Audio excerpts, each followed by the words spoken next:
ఈ ప్లేస్ చూస్తే మీరు గుర్తుపట్టే ఉంటారు, కేరళ. ఈ వీడియో వచ్చేసి ఎప్పటిదో మేము కేరళ వెళ్ళినప్పుడు ఓల్డ్ వీడియో అనమాట. ఎందుకో నా ఫోన్లో ఉంటే అప్లోడ్ చేయాలనిపించింది. అండ్ కేరళ ఏంటంటే చాలా బాగుంటుంది. అండ్ ఎవరు ఇష్టపడని వాళ్ళు ఉండరు, చూస్తుంటే మళ్ళీ ఎప్పుడు వెళ్దామా అన్నట్టుగా ఉందన్నమాట. అంత బాగుంటుంది. ఇది వచ్చేసి మేము పర్సనల్గా బోట్ హౌస్ తీసుకున్నాము. బోట్ హౌస్లో పిల్లలు అయితే చాలా బాగా ఎంజాయ్ చేశారు. అండ్ మేము కూడా ఎంజాయ్ చేసాము.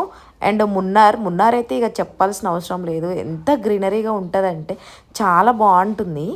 ఈ ప్లేస్ చూస్తే మీకు ఒక మూవీ గుర్తొస్తుంది. ఓ మై ఫ్రెండ్ మూవీ అయింది ఈ రిసార్ట్లోనే. అండ్ మాకు తెలియదు అనమాట. తర్వాత వచ్చిన తర్వాత మా శ్రీకర్ మూవీ చూస్తున్నప్పుడు మమ్మీ మనం ఇదే రిసార్ట్లో కదా ఉంది అని చెప్పాడు. అది నిజమే, పున్నమడ రిసార్ట్ అనమాట. మేము ఉంది కూడా అదే విల్లాలో అనమాట. చాలా షాక్ అయ్యాను. అదేదో ముందే తెలిస్తే వ్లాగ్ తీసేదాన్ని అనుకున్నా. అలీ గారు కామెడీ అండ్ వాళ్ళు ఫుడ్ తినే వీడియో సగం షూట్